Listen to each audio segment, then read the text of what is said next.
I'm Alex Larson, dietitian, Ironman finisher, and host of Endurance Eats, the podcast where we break down the science of endurance nutrition and turn it into clear, practical nutrition advice to revolutionize how you think about fueling your body. So grab a seat, or keep moving if you're out training, and let's get started.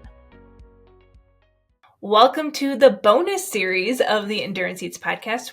I'm calling these the Midseason Fuel episodes, and today I have my dream dietitian team here. Hannah and Mary are back, and we're actually just going to be sharing a bit about our own fueling plans as we enter the race season. So if you're curious about how sports dietitians fuel their own training and events, we're going to share a little behind the scenes of what things look like for us.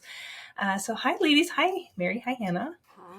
Hi. I'm so excited Great to be back. Yay! I'm so excited to talk about this because we're a couple weeks out from Boston Marathon. We have a few clients that are racing. We have some past Alex Larson nutrition clients running. But we also have Miss Mary is running Boston. And then Hannah, are you going to be in Boston as well? And your husband Sean's running. Correct. Yep. So I'll be there. This is going to be his fifth or sixth Boston. So I just love the city. I'm so excited to go back. I love Boston. Are you bringing the baby? Yes. And so I really want to get her a little t-shirt that on it says Wicked Smart. I think that would be so funny. I can't find it, but I love Bostonian accents. I love it. Yeah. I can out of all the American accents, I feel like I can pick that one out the most often. For sure. Yeah. It's such a unique, for a city, you know what I mean? Out of all the cities, I feel like that one is probably one of the most unique. And Louisiana is pretty strong, right? Yeah. If we're talking Lainey Wilson, I can pick that up too. Yeah. Mm-hmm. All right. So Mary, you've done Boston before, right? Yes. Yeah. I've done it a few times. Okay. And is this a are you aiming for a PR? Is this what's this race for you?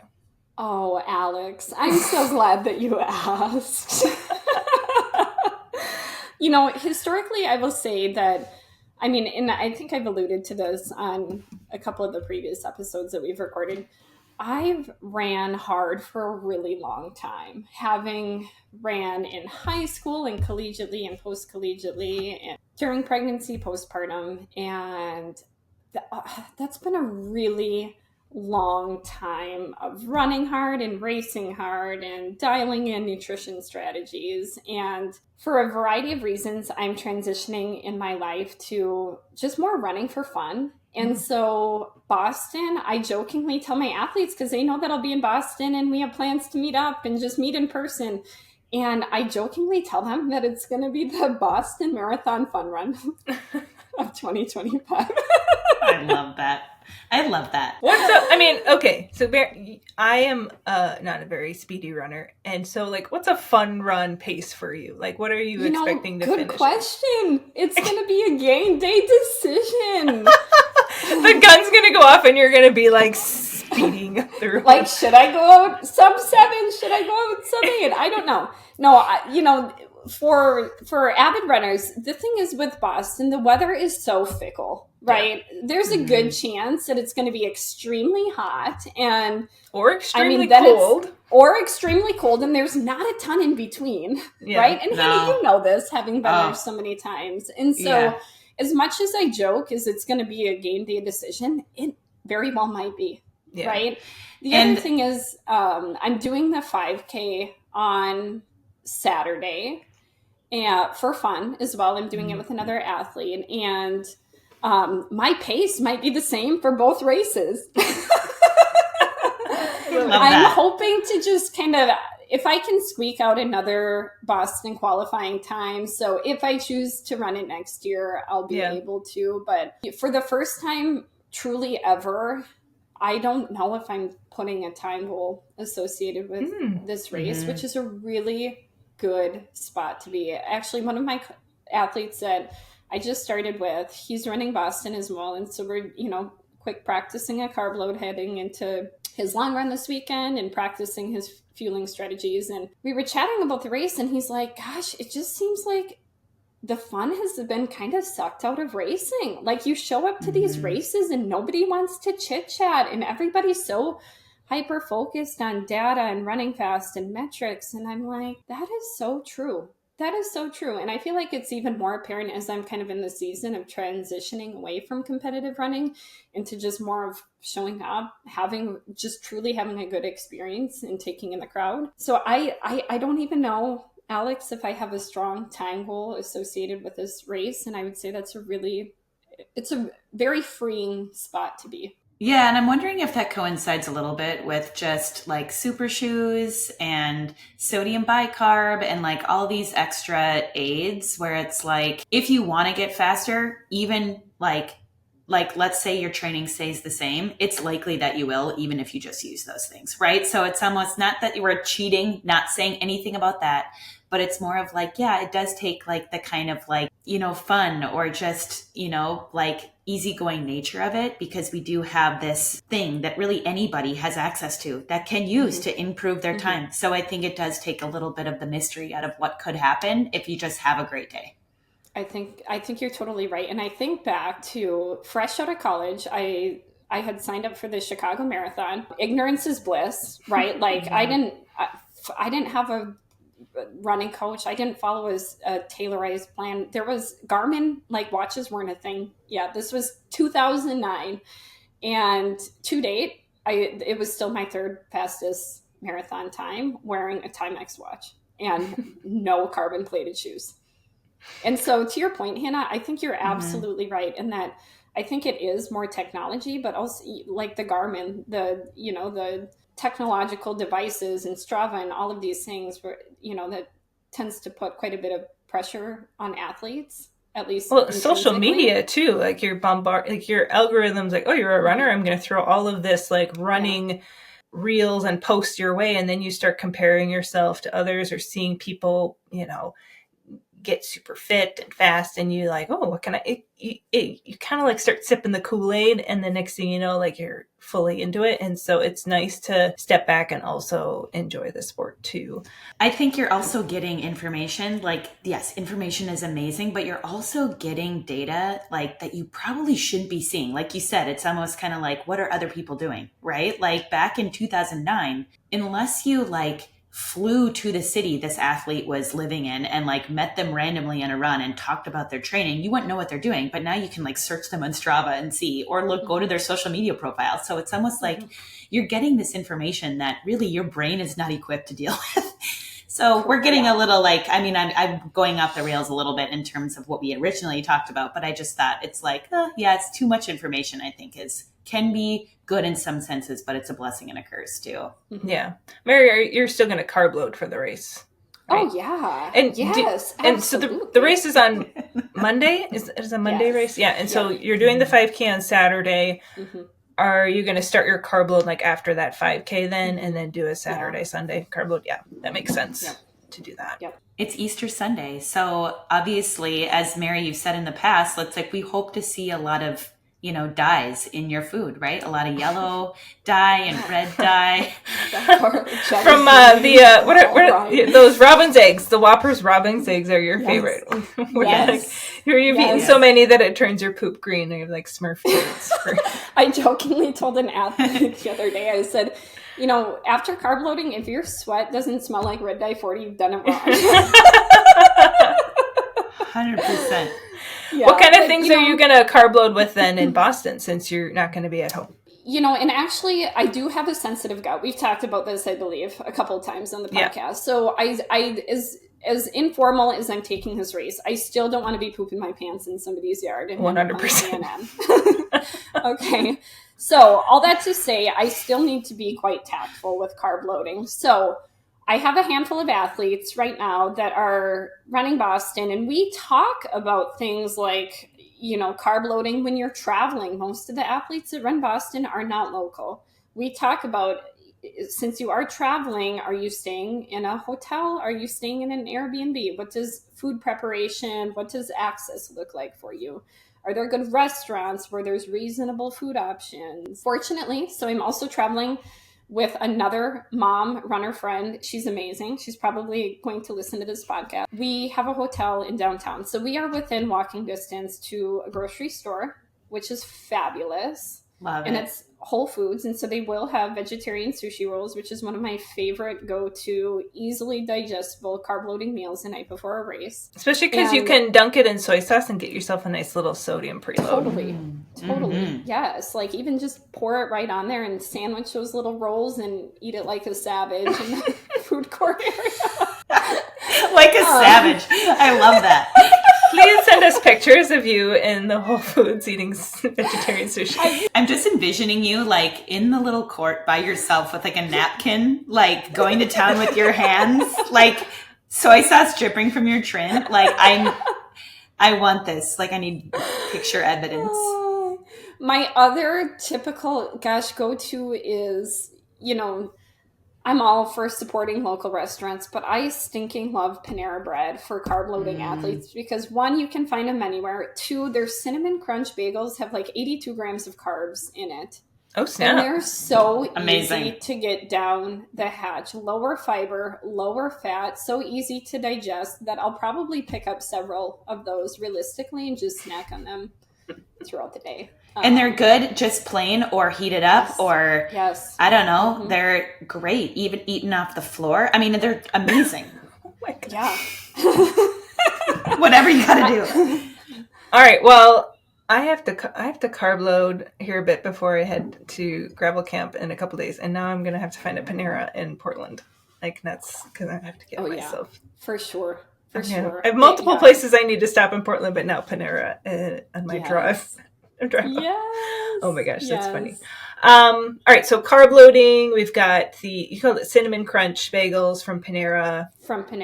Love them. They are higher carb than the other flavors there. Just an FYI. And because it's a franchise restaurant, their nutrition information is available online for other athletes that are traveling to Boston. Highly recommend trying to find that information. You might have to call them in advance and be like, just so you know, you're going to have to make some of these extra ones because all of the athletes are going to be storming their stores. Yes. I love this. Okay. Then race day are things different for you doing a fun run versus actual like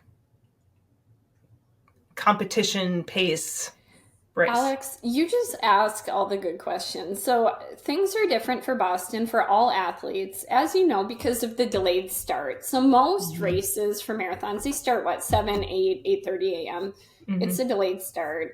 And so most athletes are starting after 10:30. And actually we have a fabulous blog post on Boston Marathon. There's a section titled Breakfasts, plural, of champions, because realistically with that delayed start, most athletes should be consuming multiple breakfasts because you have to get in the bus line, take the bus to Hopkinton where they shuttle you out. So with that said, I'm still planning to fuel accordingly. Like if I were wildly racing this, is that I'll plan on doing two breakfasts that will probably be, for me, bagels go really easy down the hatch, and I typically add in some liquid carbohydrates like the Scratch High Carb mixed with Scratch Hydration.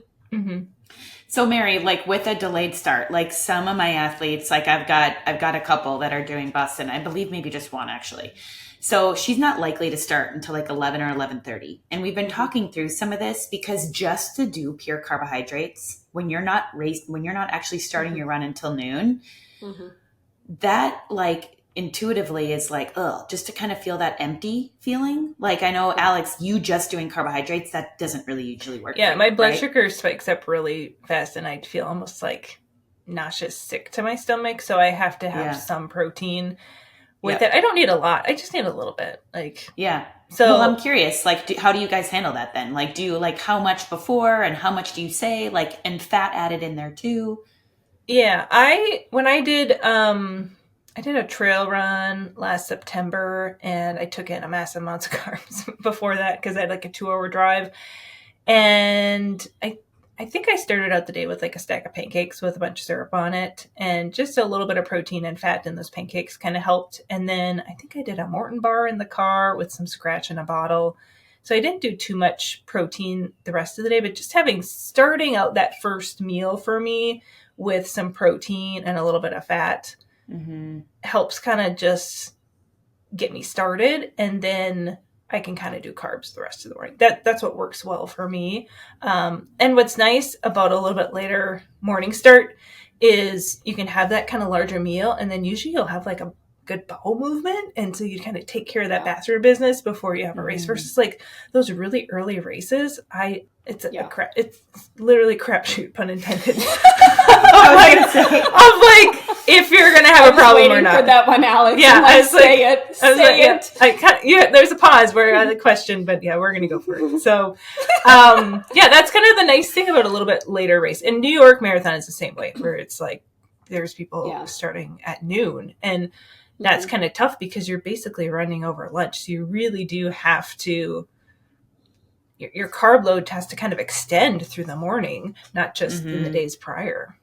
I think, and also it's a good opportunity, I think, to, I would say by and large, a lot of my athletes start to struggle with flavor fatigue at some point during their carb load, usually at the end of day 2. They're kind of over it, right? Because so many of these foods that we're recommending are sweet and hyper sweet. So I think too, the sushi works really well for that too, because it's so safe. I like that. I love it.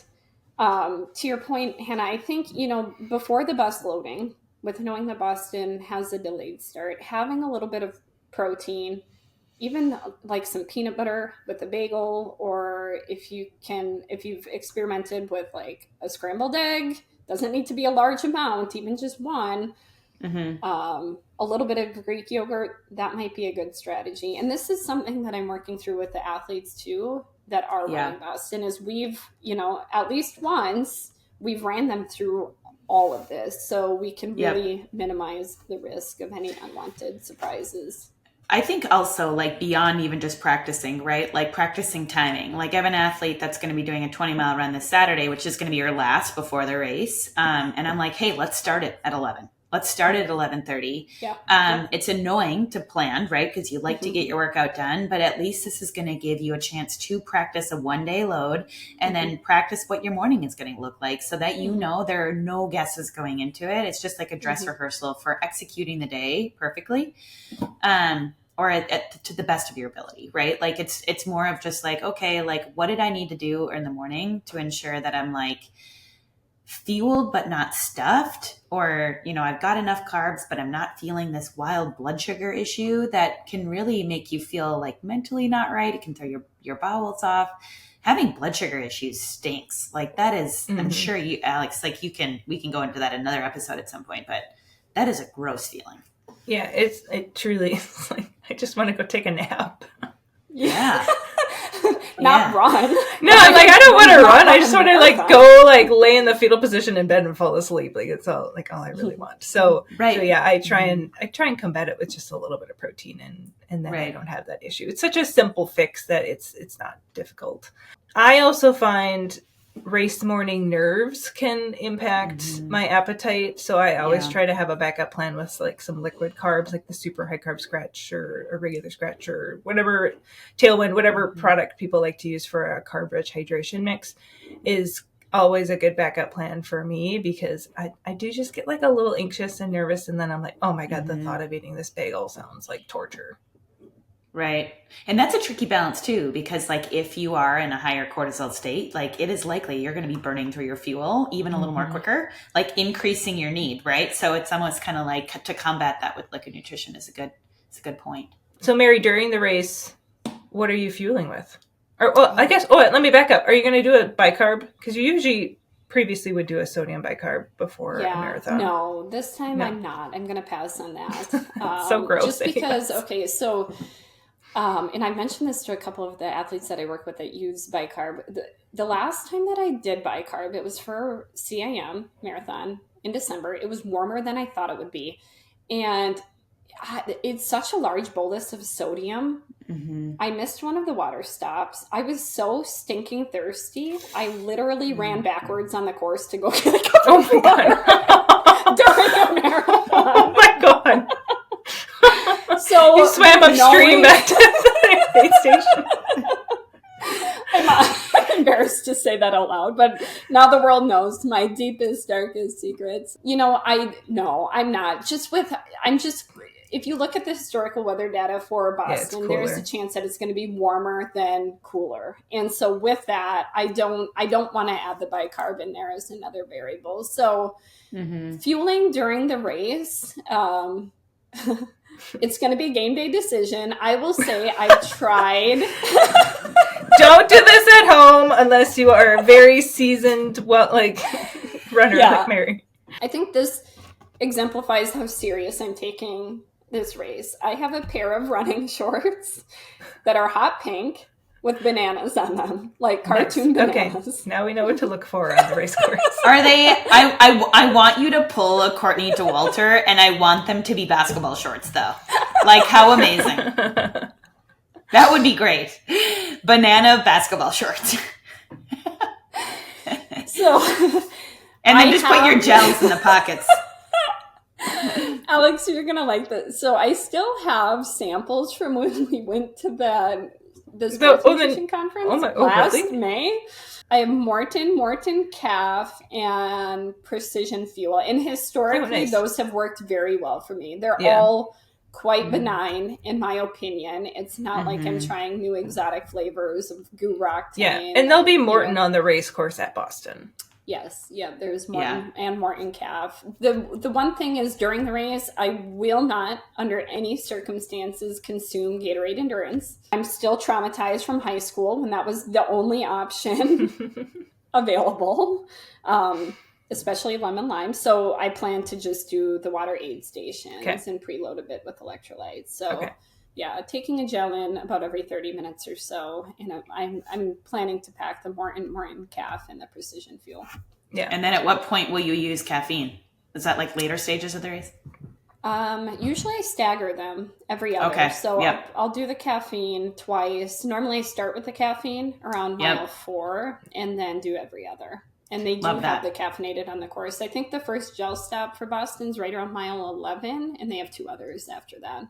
So you'd be doing about like 300 milligrams of caffeine during then? Because you're doing the 100, Yeah, and my gut can tolerate that. One, because I'm a regular caffeine consumer, and 2, I've used that historically in the past. Yeah. How many grams of carb is that an hour you're estimating? For me, it'd be about 50 to 60. Okay. And since this is going to be an easier pace, it should be adequate. But if someone's going at a little higher effort intensity throughout the marathon, they'd probably want to higher than that. And she's going to kick butt on that carb load. So there's a little more leeway too. Absolutely. Those cinnamon crunch bagels. My sweat will be smelling like Red Dye 40.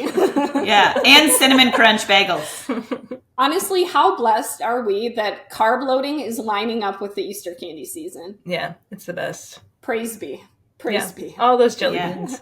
Yes. Mary, what's Sean usually? Does he carb load? You make him carb load? So we've tried this in the past. Oh boy. Where this is what happens when we have sports dietitians with spouses that are athletes. Yes. So Sean is my husband. This is his 5th or 6th Boston, I believe. The first couple rounds, so Boston is pretty downhill for the first, I don't know how many miles, Mary, would you say? 10? Half. 12? Half? Okay. Yeah.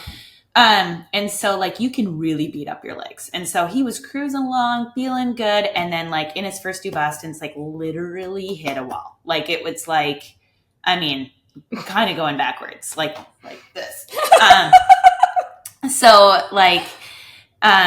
In that sense, it was once he got to his 3rd Boston, he started to actually find that he was negative splitting. So the last 3 Bostons, he's negative split, which is very atypical in the race. And I will be honest, he's never done a carb load for any of those marathons. He's conscious of bringing in more carbs, but it's not calculated out. And this is something I was actually going to bring up to you guys too, as far as athletes who are trying to carb load when on the road. And let's say they need to get to 500 grams of carbs, but then we're keeping the fat and the protein lower. That is really hard when you're traveling. And so that's we could probably do a separate podcast on that at some point, but that's why it's like we're not very calculated, but it's more of like, yeah, like anything that he's drinking, usually it's some type of sports beverage. We're choosing the higher carb option when we're out, like if you add extra rice to anything or whatever it is, but he's not calculated in that approach. Again, I think having a more relaxed mindset in that sense actually does serve him better than being like super like, scientific about the whole process. He also races like every other weekend.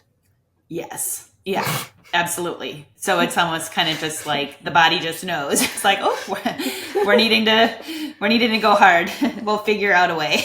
Yeah. Yeah. And then same kind of similar approach. I think his mindset's very much like yours, right? Like he has a goal, like would love to do another Boston qualifier. Like the weather plays into this. He does do sodium bicarb in the morning of the race. That's pretty like typical of what he likes to do. I think I'd have to look at what he typically does. I think it's usually about an hour out from the start, but I could be wrong. So I'd have to get back to you guys on that. But then, yeah, he'll eat breakfast at the hotel. Usually it's like oatmeal, banana, peanut butter. And then like leading up to the race, he'll typically sip on Never Second, their C90 drink. So a lot of the tour riders use that. Like if you guys have not tried that, it is awesome. I have a lot more athletes that use that now. I haven't. I need to order it because it's not on the feed anymore, and I like to trial things. I just need to order some. It's so good. And then if you mix it with LMNT, that's what he does, just to preload the sodium a little bit more. It is delicious. It is really, really good. So kind of like you, Mary, he's not taking in extra electrolytes on the course other than the water, and he's taking Never Second gels, but he's not taking in any extra sodium because he gets so much prior to. And that's, he'll do like 3 gels an hour. Is the Never Second drink, is it really sweet? Like some of the... It's not. Okay, and I would good. I know you are a hyper taster, Alex. Like you I right? Can't do the super sweet stuff. Like if it just tastes like sugar, I'm like, I can't do this. Like it has to have like a muted sweetness to it. Yeah, it's not like it's like when you get something really sweet or really sour, it kind of gets you back in the salivary glands. Yeah. This is not that. Okay. Like it is really mild. It's just really refreshing. Like nice. It doesn't have to be like super cold to be enjoyable, and it mixes amazing. Like if you've ever tried that the super carb from scratch, like how that mixes pretty well. This is like even better because it just like sinks rather than floats on the top. Yeah, it's awesome. Yeah, I need to order some of that. I'm also I also ordered some Flow formula. I've sampled it. So on our blog, we have a hydration mix article where I sampled like probably like 16 to 17 different hydration mixes, like all back to back. I didn't have Never Second though. That was the one that was missing. And I did really like Flow formula. I was like, oh, actually this is really like, I was like delightful. Like it actually was a really nice strawberry flavor. And so I did order some of that to give that a trial. But Never Second is also on my list. I'm not super like brand loyal to any specific product. I think it's so nice to have a variety of options. Yeah. For flavor fatigue and for just like having options. Like let's say you run into something and you're like, well, I know this works. Yeah. Yeah, absolutely. Love it. Alex, we want to hear about enough about us. We want to hear about your race. Tell us. So I'm signed up for the Le Grand du Nord in Grand Marais, Minnesota, which is up kind of by the Canadian border. It's stunning there. It's very, very beautiful. So they have a gravel race end of May. I did I told you this. I went into the races like last year's results and was like looking at like the top 10 women because I was like, I've been riding the trainer like for the past 5 months. I have no like sense of like reference of where I'm at in my training compared to like other female riders. And so I like stalked them on Strava to try and find their race data to see like where they were even at like in like average power, like just so I could see like where I'm kind of at and where like, just so I have a sense of like, am I even close to being like competitive in the race? and granted, it's going to be my first race. I don't know what I'm doing in terms of like strategy and attacking. And I even messaged a few people on Instagram that are very well versed in like coaching athletes. I'm like, do you mind if I like ask you some questions? So they're going to kind of help me out because I just have no idea what I'm doing. So it'll be a big learning curve. So confident though after you return from gravel camp. Hopefully that's the hope, that hopefully I learn a lot. And then because I don't live by a lot of like, there's not a lot of gravel roads. They kind of blacktopped a lot of our dirt roads over the past 10 years. So I'm like, dang, I gotta find some good dirt routes up here to just, and then I'll probably take a weekend to go up and do the course a couple weeks in advance. And what's nice about going into like this 3-day camp in Oregon is I am going to test out some nutrition stuff and just get back into the habit of riding and taking in fuel, because it's so easy on the trainer to just set up a buffet of options on my little table, and I don't have to worry about like the wind blowing me over while I'm like have my hands off the handlebar, you know, like that kind of thing. So right now I've been using Scratch's super high carb mix, and then I'll add a scoop of the regular hydration mix to just boost the salt up a little bit more.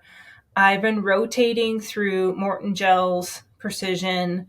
I'm really loving those Carbs Fuel, the 50-gram ones. I just get those down so easy, and it's 50 grams of carbs. So I'm like, I really only need like one of these an hour with on top of like the hydration mix. I should be well within like high enough. And not carbs. To mention, they're $2. They're $2 a gel. Like, it's such a steal. Bless be. Like, it's yes.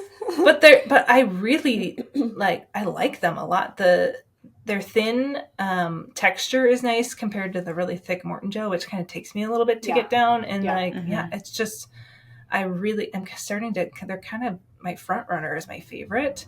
And then, it will just kind of depend on the weather. I did do a sweat test a couple weeks ago. You guys remember I like messaged you. I was like, I know I do this for a living, but please coach me up in what the heck I should be doing with this camp and fueling. Like, cause I had no idea what my sweat rate was, but fortunately the weather got nice enough. I got to go outside and I did a sweat rate test. So I was about 0.8 liters per hour sweat rate.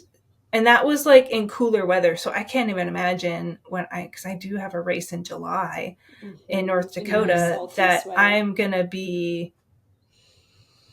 it's a 40-mile race. So I should be able just to go through like my 2-liter bladder and then